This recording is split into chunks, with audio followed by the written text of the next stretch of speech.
Welcome to the third episode of the TechEducator Podcast, hosted by Jeff Bradbury, Sam Patterson, Jeff Herb, and John Samuelson. The TechEducator Podcast is a weekly roundtable discussion about current topics in educational technology. For more information, please visit our website at TechEducatorPodcast.com.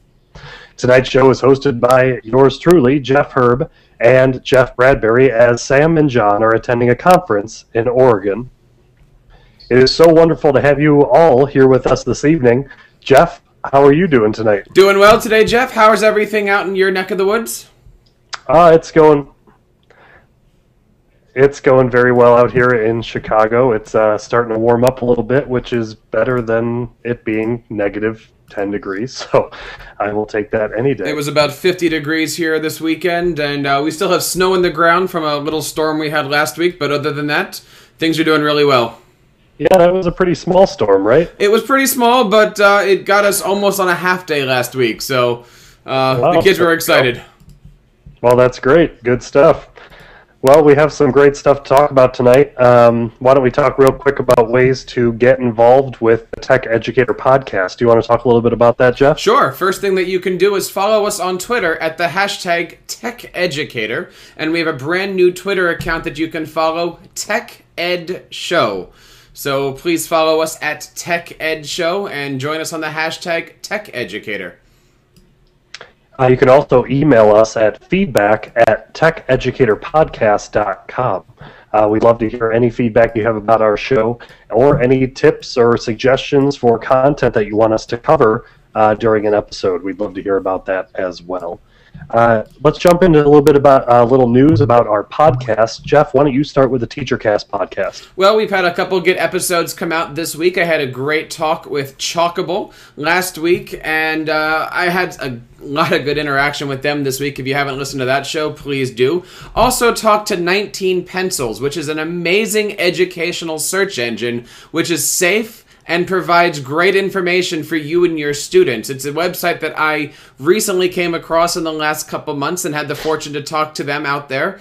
And if you've never tried 19pencils.com, you have to. I know it's very easy for us to tell our kids, go to Google. And 19 Pencils is based off the Google framework, but it actually, how do I put it? It strips all the dangerous stuff out there and just leaves your students with a safe place to do all of your searching. And it even takes some of the weird stuff out of there and really gives you a concise, searchable area for you. That's really cool.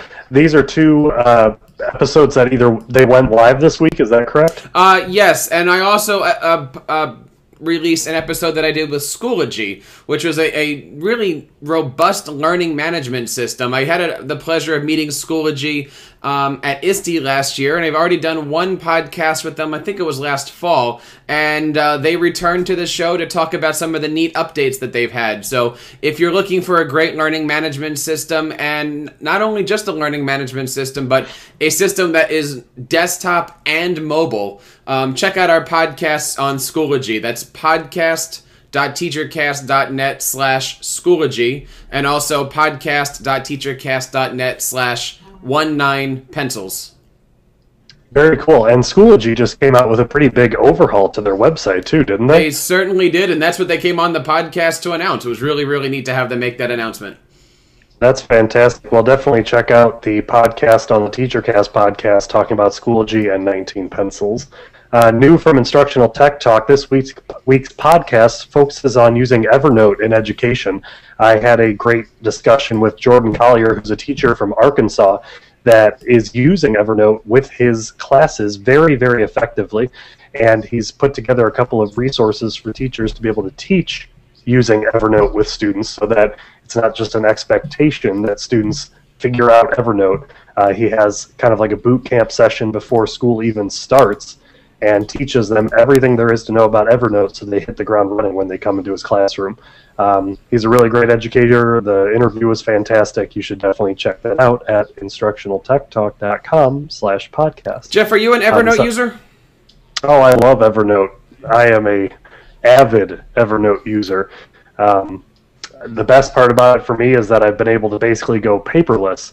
Every piece of hard paper I get goes straight into my copy machine, that gets scanned to my email address, that gets dumped into Evernote, and the paper gets recycled. And I keep a much more organized working environment because I'm able to keep everything in Evernote and search for keywords, the beauty is that with Evernote, as soon as you scan it into their system, everything is searchable. So if I'm looking for something really specific and I know that that word is mentioned somewhere in even, a 200-page PDF document, I can type that word and it'll find that document instantly, and I don't have to figure out, oh my gosh, when was it that I found it? When did somebody email it to me? It's always searchable and always right there. So Evernote's been a savior, and I'd highly recommend it for anyone. I know for myself, it's certainly something that I need to get into. I've heard a lot of people use it. There's certainly some great Evernote resources out there, and certainly would love to feature that on a future episode here of our podcast. Yeah, absolutely. Yeah, we should definitely talk about that.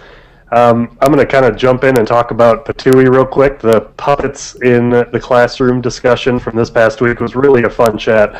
There was a lot of great discussion talking about how you can use puppets effectively in your classroom, and the archive for that is posted on mypaperlessclassroom.org, and it's definitely worth checking out. There's a lot of great resources shared there as well.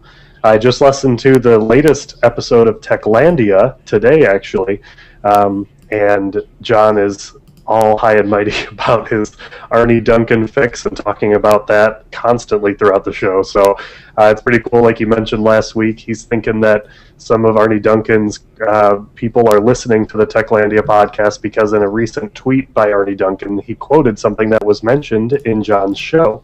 So definitely check out the Techlandia podcast as well. For now, our show will be hosted at the TeacherCast Podcasting Network website. Please use our domain, which currently forwards to the TeacherCast website, so that when our show moves to its more permanent home, your access to our content and our podcast will not be interrupted. The link to that show is TechEducatorPodcast.com. Let's get into our discussion segment. Jeff, you posted a very interesting link that I would love to hear more about. Why don't you take it away? Well, there was an article the other day in USA Today, and I talked a little bit about it on the Jersey Educator podcast because it kind of hit home to us. And the article link is Pennsylvania grad student sues their university over a C+ grade, and they're suing the teacher and the university for $1.3 million. And I want to read a little bit of this article to you here, Jeff, and just kind of get some feedback, because I got a lot of good feedback on the Jersey Educator side. It says here, graduate student, and it gives her name, wasn't happy about the C+ grade that she received for one of her classes, saying that the mediocre grade kept her from getting her desired degree and becoming a licensed therapist. And as a result, it cost her $1.3 million in lost earnings. So she's suing her professor and Lehigh University, claiming monetary damages and seeking a grade change. Well, I don't even know where to begin commenting on that. Now, this brings up a lot of issues. Number one, okay, I can certainly understand her point of view. And I can certainly understand the difference between a C+ and a B-. And, I'm not a college professor, but as a high school student and a high school teacher, I have had students come up to me and say, why did you give me this grade? I teach something that's very subjective, an orchestra. How can you tell the difference between an A+ grade and a B+ grade? Sure. Especially when you have a situation where a kid can be completely gifted on an instrument and slacking off, but another kid is trying her really hardest and just doesn't have the same talent, but you still have to come up with a system to give everybody an equal grade. Right. That whole idea of subjectivity comes into that whole grading scale, and when it's a life-altering change, it's really something that, you're right, needs to be thought about. What gets me going a little bit is that she's concerned that her grade of C+, is that what it was? It was a C+, and the quote here from the professor says, I believe she received the grade that she earned. Right, and so if she's going in to be some sort of, clinical specialist, I would prefer to take the professor's professionalism and expertise in this and say that if she's not at a level that she should be practicing, maybe that's something that, is left best to the professor that knows how to evaluate things like this. I mean, I would hate to be, adjusting grades in order to say, okay, you can get this degree, and have the person not actually be qualified to do it. That kind of worries me a little bit. Certainly does. And, there are a lot of people that aren't on the 4-year track. There are some people that are on the 5-year track for various reasons. Sure. I know as a music major, we had a specific skills assessment test that if we didn't pass that test, we were not allowed to student teach. And if we weren't allowed to student teach, there were some people that were actually on the 4.5 or 5-year course because they didn't possess those skills to go into the classroom. Now, this is similar but different, but it does start to bring up a lot of red flags. Oh, absolutely. And the implications for this whole idea, it scares me too, because if we start getting into the idea that this is something that can have legal recourse, I mean, that's just opening a whole nother can of worms with the idea that, okay, I didn't like the grade I get. Now I can sue in order to claim damages. I mean, is this going to be something that trickles down into K-12? Because, I got a C instead of a B, and that's what my college that I'm trying to apply for is looking at. And I didn't get into this college, which means I didn't get this degree, and now I'm not going to be as successful in life, and that's going to cost me $40 million. Well, I'm sure it has happened in the K-12 grade. Some poor kindergartner probably failed, nap time or something like that. Now you're an administrator. What would you do if this came across your desk? Now, I don't think $1.3 million you'd ever see out of a K-12 student. But you could definitely see maybe not passing. And I know even in our high school, we've had situations where we've denied people graduation because they didn't fulfill their need for attendance. I know we're very strict on that. So as an administrator, what would you do? It's a good question. And I fully support teachers' decisions. I mean, as an administrator, you do not have the power to change a grade. Only teachers can change a grade. The grade book is like the sacred grail, and the teacher that gives the grade has the right to give the grade, and we can't change it. And that's the way I think it should be. I think if you get in the idea that someone has supreme power over a person's grade book to be able to change whatever they want, when a situation arises, it's going to become this huge mishmash of things where someone complains and something gets done about it, and that's not always the case. It shouldn't happen like that. And so, if this were to come across my desk, I mean, definitely we'd look into the situation, but, I'd give the power to the teacher and say, hey, if you feel like this is something that this person did not master, I'd be happy to let them take the class over again, and if they're able to improve their score, then, hey, now you can have your degree, but as it stands right now, you have not demonstrated the mastery in order to get the grade that, signifies the degree that you're looking at. So, I back the teacher. I think that, they know best in their classroom, and they've seen the students work and how they've improved from, the beginning of the semester to the end, and who am I to say that that's not the case? So, well, I certainly hope that anybody out there listening would send us an email. You can certainly email us at feedback@TechEducatorPodcast.com, or certainly send us a tweet at TechEdShow. And I don't know, I'm anxious to see what other people have to say about this. Like I said, I've got a lot of good feedback on the Jersey Educator Show, and we're certainly going to be talking about it on TeacherCast. So please, if you're out there listening, what would you do, especially if you're an administrator? What would you do? How would you handle this? Yeah, I mean, definitely send us a tweet, even with the hashtag right now, TechEducator. We'd love to be able to get your conversation going on the show right now. Mm-hmm. Fantastic. Let's move on to the next section. We can jump back if we get any comments from people on Twitter. But, excuse me, I just wanted to bring up, there was an article about Epson and them discussing some of their latest educational innovations at the RIDA IEFE conference. I always love Epson. Sometimes they get a bad rap, but they're doing a lot of cool stuff, and they're really trying to work with the people that are in education to put out some really cool products. And, past 5 years, smart boards have been the huge push, and people are like, got to get a smart board. Every classroom, everyone needs a smart board. Well, Epson's kind of doing a step further by saying that this new projector that they've released, you can use pens and whatever the specific Epson pens, but you don't need the board anymore. Any surface that you project onto using this new projector will become an interactive whiteboard. And it's something that they've kind of toyed with. They've released some products that do some similar things, but this is by far the most advanced projector that they're going to be releasing at the IEFE show. And I'm really excited to hear about it because being able to project an interactive surface on basically any wall has a lot of great and exciting things that we can use in education. And they're significantly less expensive. I mean, smart boards are running you $3,000, and if this projector is able to do it for $1,000, I mean, hey, that's pretty great too. So definitely something I'm looking forward to hearing about, and we'll probably talk about it again after that show is over once we get the full disclosure about what Epson will be releasing. But what they have in the pipe and what people are kind of rumoring about sounds pretty awesome. So definitely. Are you a smartboard user in your class? In your school? Our building has about 70 smartboards, and I've used smartboards plenty of times in my classes, and I love it. I mean, it's a fantastic technology, don't get me wrong. I think it's really great. Smart notebook, people seem to love and have really kind of dropped PowerPoint for Smart Notebook. Yeah. And I have nothing but great things to say about smartboards, but the cost of them is kind of prohibitive. And I think people are doing a lot of cool things with Apple TVs, and they're doing cool things with just your computer and the app Reflection.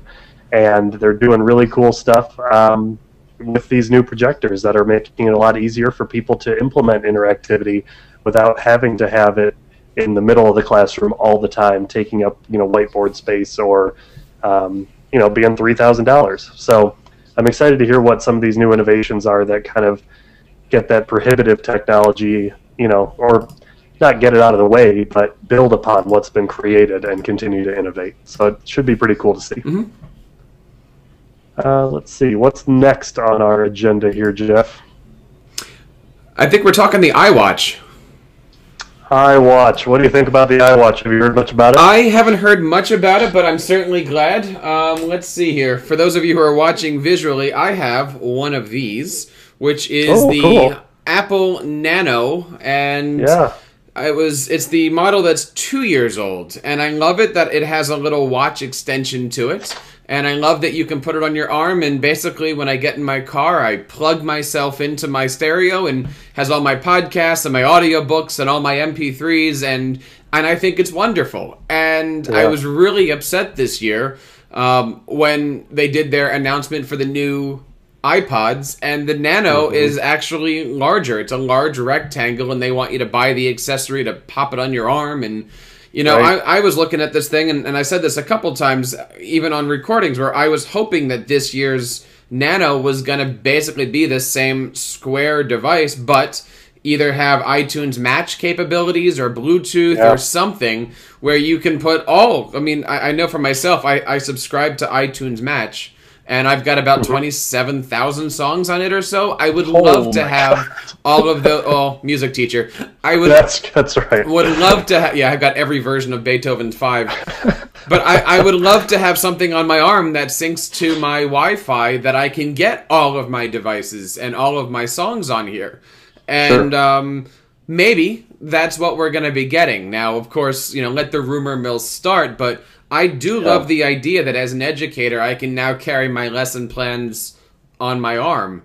I mean, isn't that where we're all going here? We're now educator 24/7. Any student can email us. Well, why can't anybody shoot us a picture or something and have it be on our arm? I love it. I love the idea. I love the concept. I've been really trying not to read a lot about it because I don't want to be let down. Right. But I certainly am looking forward to having it there. And so... Yeah. I'm so excited. I think, I immediately thought of... The screen looks really cool. I mean, all the mock-ups of it are obviously totally speculative, and you can't really rely on much of anything. But... the screen, it's one of those, warped angled screens, which looks really cool. Yeah. And, people are saying it's going to look a lot like an iOS device in terms of functionality and the operating system that's on it. And I immediately thought of my Toodle-Do app and being able to constantly have my to-do list on my arm and being so much more efficient. I was so excited, even though that's probably like the lamest use for the device. But in some of the mock-ups, they show using maps on the watch itself, having a built-in camera. I mean, I see just so many really cool uses for not only, educators, but students. And I heard that it actually can tell time. Really? Yes. Yes. That is phenomenal. Amazingly so. I heard that it actually can tell you the time in both 12-hour and 24-hour. Whoa! At a touch of a button or on request? Oh, if it has Siri, then no, you have to download the app to make it tell time. You have to get the clock app. Yes, good point. Very good point.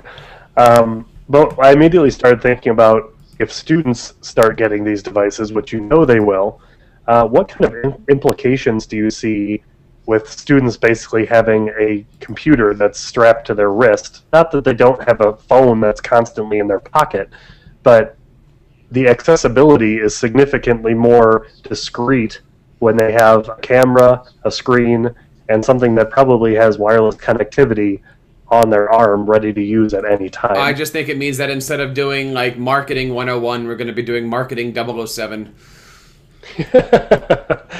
Go ahead. Right, it's so true. But, it's something that really needs to be thought about, especially with policies in relation to wireless devices. I know a lot of schools have pretty stringent policies in place. If you start having these kind of devices where kids are wearing them as an accessory... But that's where we're going. You're gonna have, I know, and that's fine. I'm just saying you're going to have to really give your policies a kick in the butt, because not only are they currently out of date, but they will be even more out of date when people start wearing the technology that makes them out of date. So, and that's why I always say we need more administrators in a school district. Yeah, right. Oh my gosh. Good stuff. I had another article on here. If you have any news or any suggestions about how the iWatch will be beneficial in education, we'd love to hear about those too. You can tweet at us at TechEducator, or at the hashtag TechEducator, or the Twitter account at TechEdShow. And if you're watching this right now, the hashtag is right above Jeff's head. Is it? Yes, it is. I'm watching the Google Hangout because the other feed's a little delayed, and it's going to totally warp my brain if I try and watch both. There was another article that I had found that I had to just talk about briefly, not necessarily because of the content of the article, but I just think it's kind of funny. The headline is, Texas CEO asks Congress to encourage tech innovation, math, and science education. And the CEO that's being discussed is the Texas Instruments CEO, Richard Templeton, who approached Congress to talk about, pioneering new innovation for math and science classes with technology. And, he's pushing for this, obviously, Jeff, because he runs the largest company that provides graphing calculators to basically the world. So, he's obviously in the right frame of mind. We do need to push science. We do need to push math and new technology innovation. But I just kind of found the source to be a little bit funny in the push, because that he's obviously also trying to innovate his own products and get them into the hands of a bunch of students. I have another article here. It was coming up on Mac Daily News. Let me see if it's pulling up here.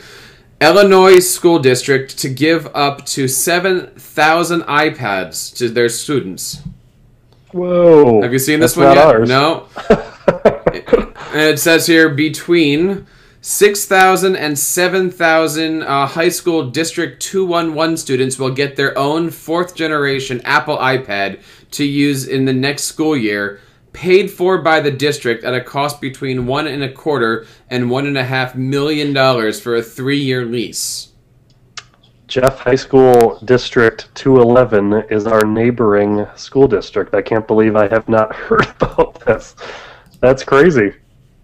I could see them doing it, though. They have a pretty good financial backing, but What do you think about putting an iPad in every kid's hands? Why haven't we done it yet?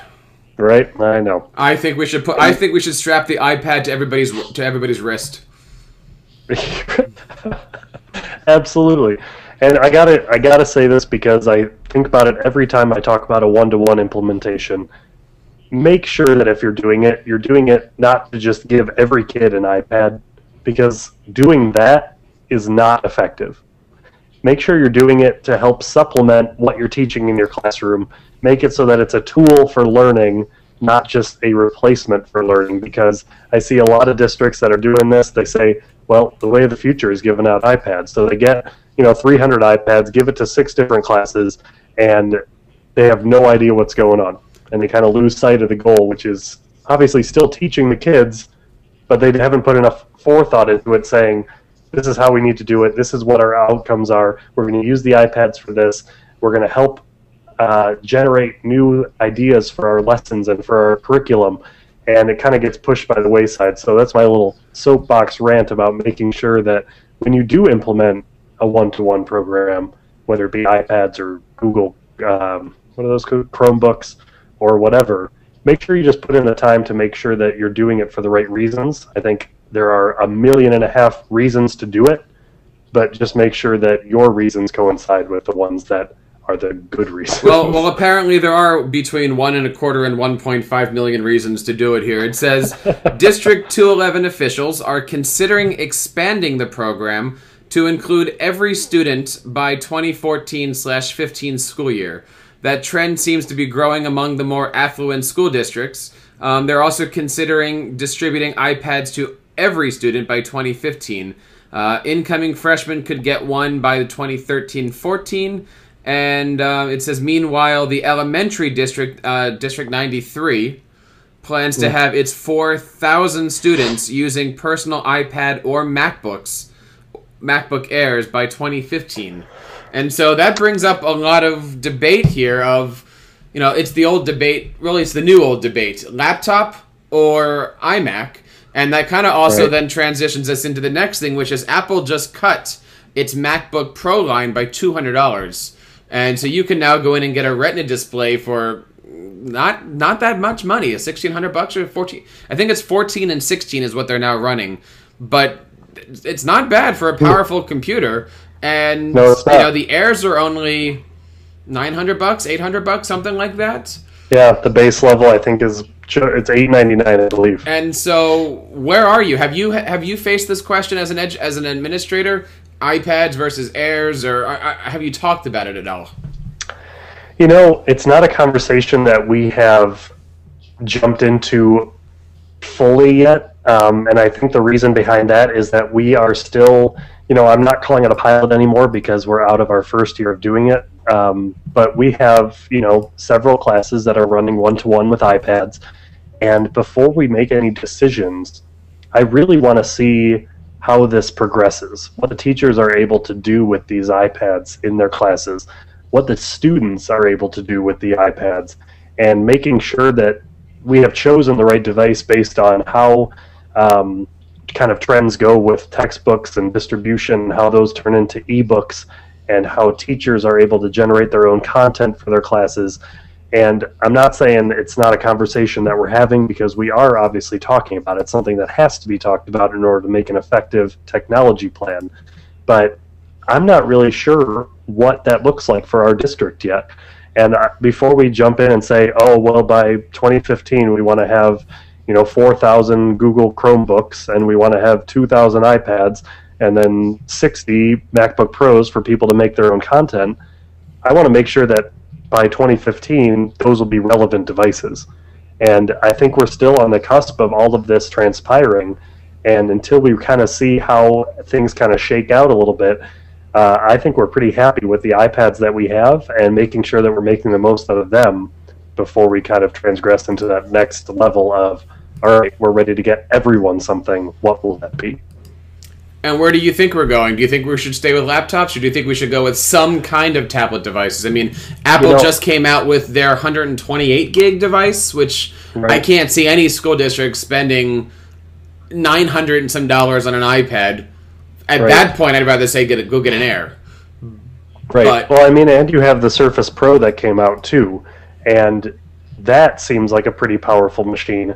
Granted, I have not used the Pro yet, but in large districts that are running Microsoft Server, Windows environment, that's a pretty alluring thing too, because you jump on a network and you can log in, you can access all your files that are on network servers, and it's kind of plug and play at that point. And I just really think about how we take these different devices and use them in classrooms. And I'm not prepared to say that we're going to get iPads. I'm saying let's make sure that the classrooms dictate what they need in their classroom, and we'll make the decision based off of that. Desktop publishing, going to be difficult on an iPad. That may be more suited for a Chromebook. Who knows? what if you just gave every teacher $25,000 in hard cash and a Best Buy card? With any okay, on the Best Buy card, bring back your itemized receipt. Yes. and then go for it. I mean, I'm all for what works best in a classroom, and I think that's the way it really needs to be, because I'm going to say that iPads do not work for every level of our classes. It doesn't. And so you need to be able to find what does work in all the different classrooms and make sure that you're able to accommodate that as well. So let's talk about apps now that we've talked about hardware. Do you have any good apps this week that you want to talk about? It's actually kind of funny, after we lambasted John for the Vine app and all the smut that's been peddled through it. I actually used the Vine app over the course of the week. We had a huge college fair. We had 88 different colleges represented at our building from across the country that were there to be a reference to students that were looking for more information about college. And I had a great time using the Vine app to walk around and kind of just capture a couple seconds snapshots of what was going on at some of those tables.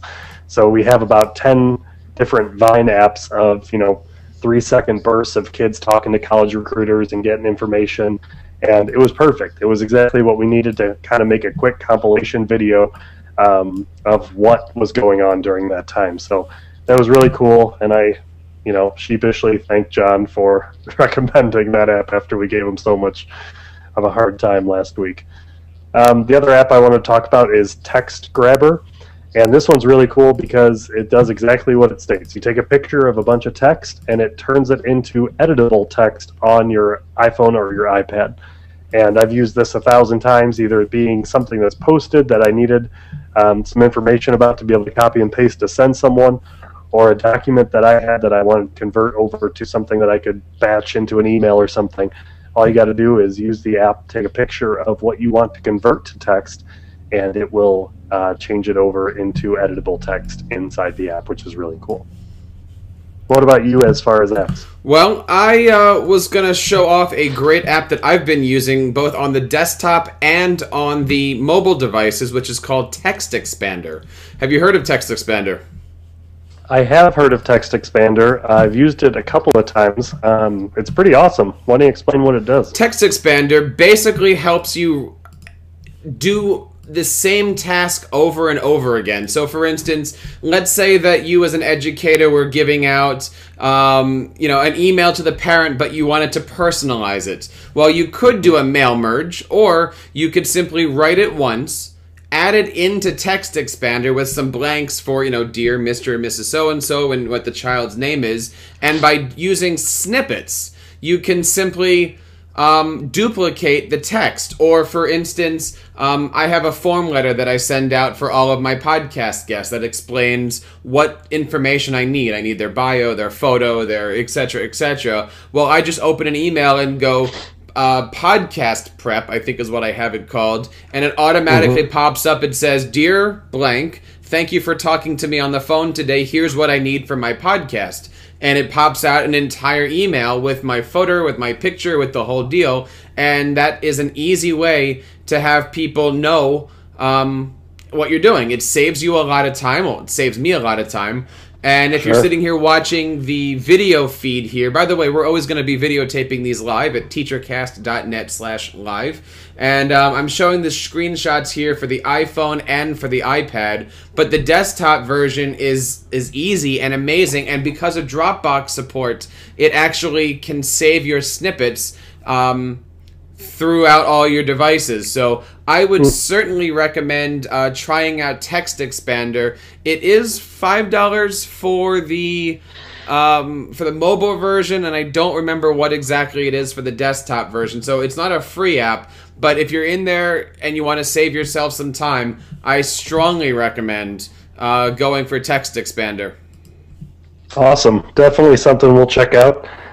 Before we wrap up the show today, I wanted to reach out to Lucas Jones, who actually found us on Twitter, asked us a question, really interesting question. He said, how hard would it be to write a script to remove vowels in a paragraph and later parts of the word to help with memorization? Hard would be my short answer. But there is a way that I thought about that kind of would work. It's getting it to remember if Y is a vowel and when it's a vowel. Yeah, right. That's the hard part here, Lucas. Absolutely.